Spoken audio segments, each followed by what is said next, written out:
नमस्कार, आपके साथ मैं हूं प्रीतीश श्रीवास्तव। 4 बज चुके हैं और वक्त हो चला है स्टेट बुलेटिन का। तो आइए आपको कराते हैं हर राज्य की खबर से रूबरू।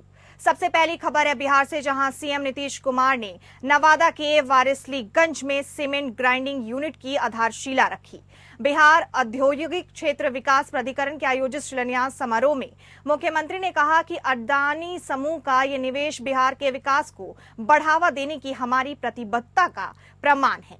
ये प्रोजेक्ट बिहार की बढ़ते इंफ्रास्ट्रक्चर जरूरतों को पूरा करेगा, जो हाल के केंद्रीय बजट में बताई गई प्राथमिकताओं के अनुरूप है। ये प्रोजेक्ट बेसिक इंफ्रास्ट्रक्चर को बढ़ावा देने, राजस्व में प्रति वर्ष लगभग 250 करोड़ रुपए का योगदान देगा। साथ ही 250 प्रत्यक्ष, 1000 अप्रत्यक्ष रोजगार सृजित होने की भी संभावना है।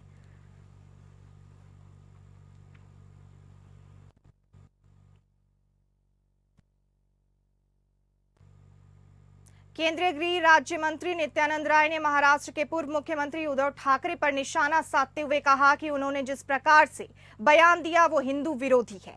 उन्होंने कहा कि एक समय कहा बाला साहब ठाकरे, जहां आज के पुत्र उद्धव ठाकरे कांग्रेस के स्क्रिप्ट पढ़ रहे हैं, मुस्लिम विरोधी बने हुए हैं। उन्होंने कहा कि केंद्रीय गृह मंत्री अमित शाह पर जो उन्होंने विवादित बयान दिया वो गैर वाजिब है। उन्होंने उद्धव ठाकरे पर निशाना साधते हुए कहा कि अमित शाह देश के दुश्मनों के दुश्मन हैं और वो उद्धव ठाकरे कांग्रेस का स्क्रिप्ट पढ़ रहे हैं।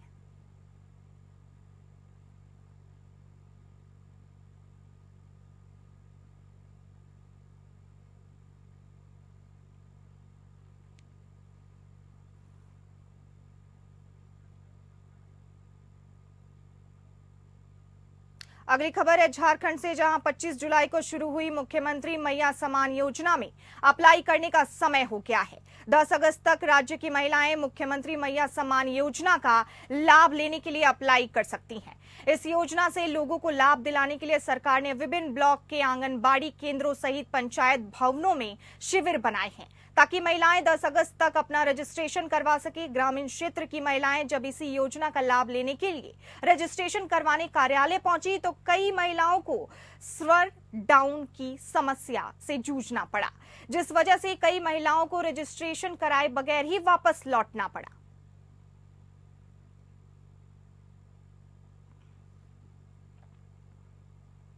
अगली खबर है छत्तीसगढ़ से, जहां सीएम विष्णुदेव साय ने औरंग में 5 कन्या छात्रावासों का शुभ आरंभ किया। 5 छात्रावासों में से शुरू हो जाने से अनुसूचित जाति की 300 कन्याओं की अपनी पढ़ाई के लिए आवासीय सुविधा मिलेगी। इन छात्रावासों की लागत 8 करोड़ 6 लाख रुपए से ज्यादा है। मुख्यमंत्री ने पोस्ट मैट्रिक अनुसूचित जाति कन्या छात्रा का शुभारंभ किया। मुख्यमंत्री ने कन्या छात्रावास परिसर में एक पेड़ मां के नाम अभियान के तहत रामफल में पौधे का रोपण किया। इस अवसर पर उन्होंने प्रदेश के सभी हॉस्टल छात्रावासों में 2000 सीटों की वृद्धि करने की घोषणा की।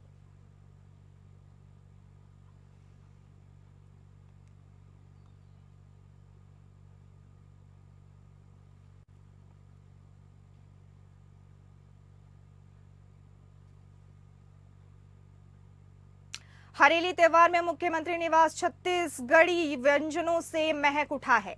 अनंत तुको के त्योहार में स्वागत के लिए खासतौर पर ठेठरी, खुरमी, पिड़िया, गुलगुला, भजिया, चीली जैसे पकवान बनाए जा रहे हैं। हरेली त्योहार का आरंभ सावन महीने की अमावस्या से शुरू होता है।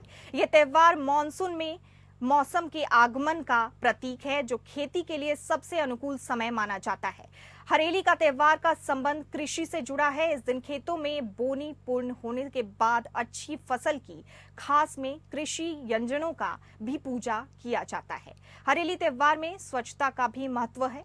गांव में विशेष सफाई सजावट की जाती है। घरों के आंगनों और खेतों में नीम के पत्तों, आम की पत्तियां और गोबर से अल्पना बनाई जाती है, जो शुभता और समृद्धि का प्रतीक है। छत्तीसगढ़ में हरेली का त्योहार बड़े उत्साह से मनाया जाता है।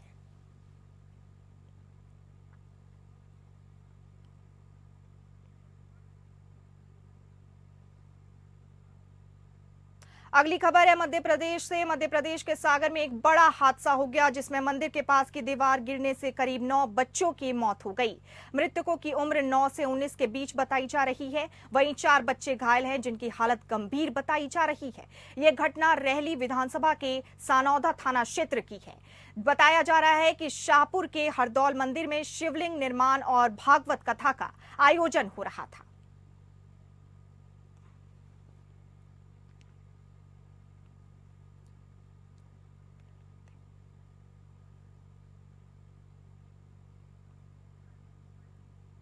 कल की है हमारी सारी महत्वाकांक्षी योजनाएं ग्वालियर और पूरे संभाग के लिए समय सीमा में और गुणवत्ता के आधार पर क्रियान्वयन हो, यही हमारा प्रयास है। और इसमें हम सब मिलकर, जो मैंने सदैव कहा है पिछले 4 सालों से, हमारा ग्वालियर बदलता ग्वालियर, उस बदलते हुए ग्वालियर की नई रूपरेखा हमने तय भी कर दी, अब क्रियान्वयन भी हो रही है और आने वाले दिनों में ग्वालियर को आकर्षण का केंद्र हम बनाएंगे। 28 तारीख को इन्वेस्टर समिट भी है जो मुख्यमंत्री जी ने आयोजित किया है। मैं उनको धन्यवाद देना चाहता हूं। मैंने उनको निवेदन किया था कि ग्वालियर में बहुत जरूरी है क्योंकि अब हमारी नींव बन चुकी है और अब निवेशकों को बुलाने की जरूरत है। तो मैं धन्यवाद देना चाहता हूं कि मुख्यमंत्री जी ने मेरे अनुरोध को स्वीकार किया और 28 तारीख को इन्वेस्टर समिट भी ग्वालियर में होने जा रहा है। रानी अनवती बाई लोधी सागर परियोजना बरगी बांध के जलस्तर को नियंत्रित करने के लिए इसको 2 और गेट खोलकर जल निकासी की मात्रा बढ़ा दी गई है। अब बांध को 21 में से 9 गेट खोल दिए गए हैं और सभी 9 गेटों को औसतन 1.72 मीटर ऊंचाई तक खोलकर इनमें से लगभग 76,986 क्यूसेक पानी छोड़ा जा रहा है। बरगी बांध का पूर्ण जल भराव स्तर 442.76 मीटर है और बांध में 2,928 क्यूसेक पानी प्रवेश कर रहा है।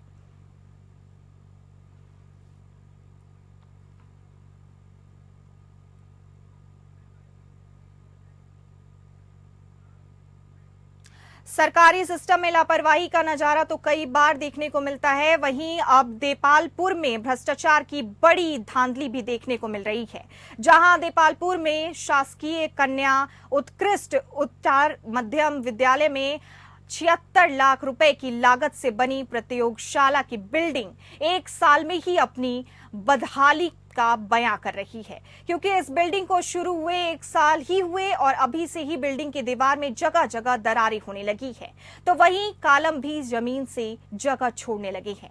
इतना ही नहीं, बिल्डिंग में लगा फर्श भी अब नीचे धंसने लगा है, जिससे छात्राएं डर के माहौल में पढ़ने को मजबूर हो रही हैं।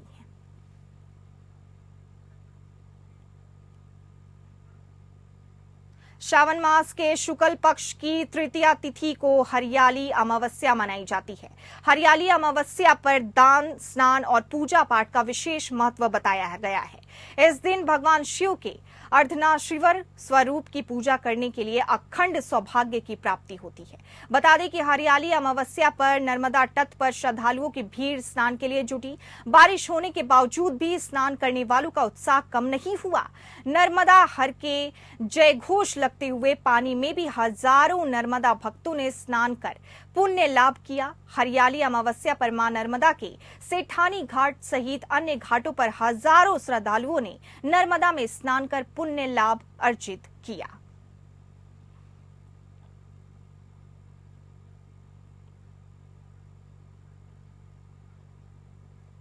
अगली खबर है पंजाब से, जहां खन्ना के आमलो रोड सब्जी मंडी के पीछे स्थित गुरु नानक नगर में एक पति ने अपनी पत्नी पर कुल्हाड़ी से हमला कर दिया। क्रूर पति ने सीधे अपनी पत्नी के चेहरे पर वार किया, जिससे महिला की नाक की हड्डी और जबड़ा टूट गया। 50 साल निर्मल कौर को खून से लथपथ हालत में सिविल अस्पताल खन्ना में भर्ती कराया गया। महिला की हालत स्थिर होने के बाद डॉक्टर ने उसे लुधियाना रेफर कर दिया। और वहीं बता दें कि निर्मल कौर की बहू रमनदीप कौर ने बताया कि उसके ससुर 10 दिन से काम पर नहीं जा रहे थे। वो अपनी मनमर्जी से काम करता था। घर में गरीबी के कारण उसकी सास निर्मल कौर 3 घरों में सफाई का काम करती है। वो काम करके के परिवार की मदद करती है, लेकिन उसके ससुर पैसा मांगते रहते हैं। आज भी जब वो अपनी सास से पैसे मांग रहा था, तब इसी बात पर विवाद हो गया। ससुर ने सास पर लोहे की कुल्हाड़ी से हमला कर दिया। अयोध्या के भदरसा में हुए सामूहिक दुष्कर्म के मामले में सीएम योगी तेजी से कार्रवाई करा रहे हैं। बता दें कि दोपहर इस मामले में मुख्य आरोपी मोईद खान के अवैध निर्माण पर बुलडोजर चला, तो शाम होते ही सीएम योगी की तरफ से पीड़िता को 5 लाख रुपए की आर्थिक सहायता दी गई। स्थानीय विधायक अमित शाह सिंह चौहान ने पीड़िता के घर पहुंचकर परिजनों को 5 लाख रुपए का चेक सौंपा। इस दौरान जिला अधिकारी चंद्र विजय सिंह और एसएसपी राजकरण मेयर भी मौजूद रहे।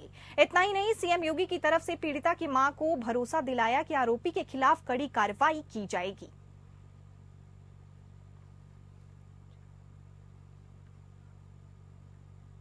एचसी के समीक्षा अधिकारी की पत्नी के बदसलूकी हुई। अधिवक्ता अनंत राम गुप्ता पर बदसलूकी का आरोप लगा। समीक्षा अधिकारी की पत्नी के वकील ने बदसलूकी की और इस पर इलाहाबाद हाईकोर्ट बार एसोसिएशन ने एक्शन लिया। बार एसोसिएशन अध्यक्ष अनिल तिवारी ने आरोपी पर नोटिस जारी किया। साथ ही अनिल तिवारी ने कहा कि ये घटना शर्मसार है उन्होंने कहा कि ये घटना शर्मसार कर देने वाली है। घटना का वीडियो सोशल मीडिया पर वायरल हो गया। पुलिस वायरल वीडियो के आधार पर तफ्तीश कर रही है।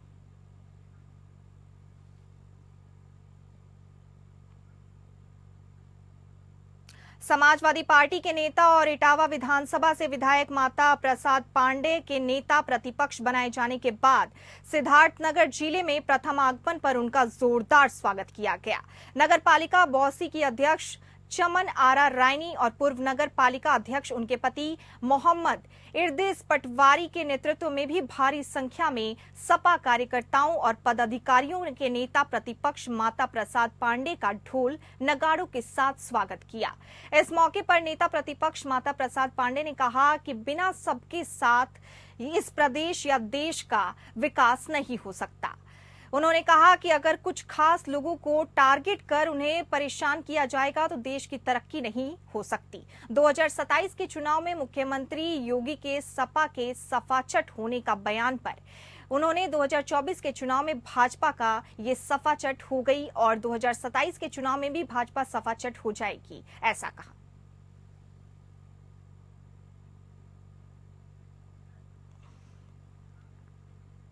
यूपी के कौशाम्बी जिले में अधिकारियों से परेशान एक महिला और उसका पति सिराथू तहसील के संपूर्ण समाधान दिवस में गले से प्रार्थना पत्र की माला पहनकर पहुंची महिला ने डीएम को शिकायत पत्र देकर अपनी जमीन कब्जा मुक्त किए जाने की मांग की।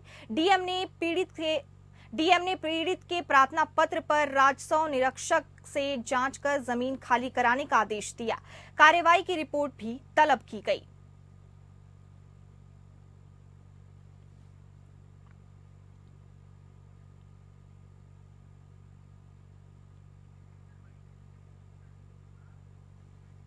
यूपीएससी के 3 छात्रों की मौत के मामले में अब era library Maurya market Wajidpur से लोगों का रिएक्शन सामने आया है। देखिए आखिर लोगों ने क्या कुछ कहा। सर्वप्रथम दिल्ली की घटना को लेकर मैं बहुत आहत हूँ और ये बच्चों का ही मामला नहीं, सभी अभिभावक का मामला है। ये बहुत दुखद घटना है। हमारे देश का भविष्य सुरक्षित नहीं है। इस वजह से हम लोग इसको बहुत गंभीरता से ले रहे हैं ताकि जो दिल्ली में घटना घटी है वो ये दोहराई न जाए। आने वाले समय जो भी मानक गवर्नमेंट के भी हैं और ये बहुत अच्छा काम उन्होंने किया कि मीडिया के माध्यम से और भी ये सरकार का आदेश हम लोगों को बहुत अच्छा लगा कि सरकार ने ऐसा आदेश दिया जो लोग मानक को पूरा करें उन्हीं को चलाने का वो दिया जाए परमिशन, नहीं तो बच्चों की ज़िंदगी के साथ और भविष्य के साथ खिलवाड़ होगा। और जैसे हमारा बेटा है वैसे ये जितने बच्चे पढ़ रहे हैं ये हमारे सब बच्चे हैं। उनकी स्वास्थ्य की उसकी जिम्मेदारी सारी जिम्मेदारी हमारी है कि ताकि हमारे कोचिंग में लोग आ रहे हैं उनको किसी प्रकार की मतलब तकलीफ न हो। फर्स्ट एड किट रखें, फायर के जितने भी मानक हो उसको पूरा किया जाए, एग्जिट रूम हो और इमरजेंसी में कहीं भी कोई घटना हो और सब ये सारे नंबर को लिख के रखें।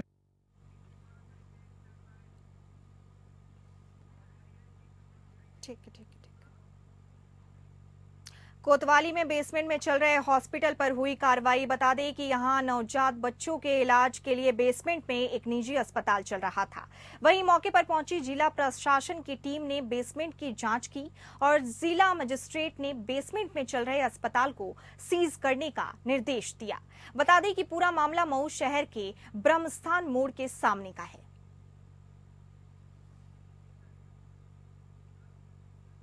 अमेठी के भाले सुल्तान शहीद स्मारक थाना क्षेत्र में करीब 2 माह पूर्व गायब हुई युवती संदिग्ध हालत में झुलसी हुई घर के पास पाई गई। युवती के भाई का आरोप है कि उसकी बहन को गायब करने वालों ने जला दिया है। 2 महिलाओं सहित 3 लोगों पर केस दर्ज कराया है। भाले सुल्तान थाना क्षेत्र के एक युवक ने शनिवार को पुलिस को तहरीर देकर आरोप लगाया कि 2 माह पहले यानी 2 महीने पहले गांव के ही एक व्यक्ति के रिश्तेदार सूरज की मां उसकी बहन को घर से बुलाकर ले गई थी। इसके बाद सूरज उससे कहीं चला गया था।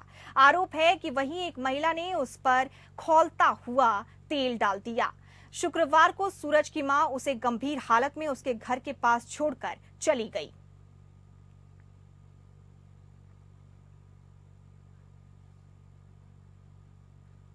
उत्तर प्रदेश के इटावा में बीती रात एक बड़ा हादसा हो गया। हादसा आगरा लखनऊ एक्सप्रेस वे पर हुआ, जहां एक डबल डेकर बस और कार की भीषण टक्कर हो गई। मिली जानकारी के मुताबिक हादसे में अब तक 6 लोगों की मौत हो चुकी है और 40 लोग घायल बताए जा रहे हैं।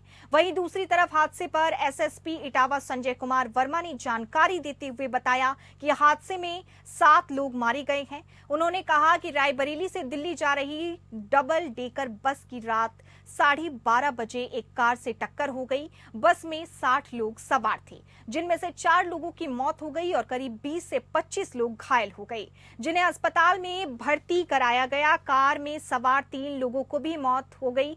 कुल 7 लोगों की मौत हुई है, ऐसा जानकारी आई है।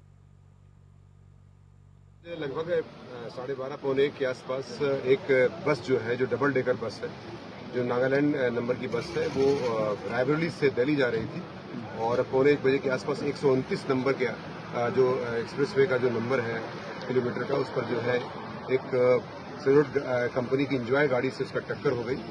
बताया जाता है कि वो गाड़ी जो है आगरा से लखनऊ की तरफ जा रही थी और ऐसा प्रतीत होता है कि प्रथम दृष्टया कि ड्राइवर को नींद आ गई और उस लेन से क्रॉस करते हुए और इस गाड़ी से जो बस जा रही थी दिल्ली की तरफ, उससे आगे टकरा गई और बस डिसबैलेंस होकर फिर इस एक्सप्रेस वे से नीचे चली गई, खंदक में गिर गई, जिससे 60 लोग उस बस में बताया जाता कि बैठे हुए थे, जो दिल्ली की तरफ जा रहे थे और उसमें से 4 लोगों की डेथ होने की सूचना प्राप्त हुई है। बाकी लोग जो इंजर्ड थे, करीब 20 से 25 लोग इंजर्ड थे, उनको एडमिट करा दिया गया। उनको प्राथमिक चिकित्सा और जो भी उनकी गहन चिकित्सा होती, सारी व्यवस्था की जा रही है। उसमें 1 लोग को गंभीर बताया जाता है। फिलहाल इस बुलेटिन में इतना ही।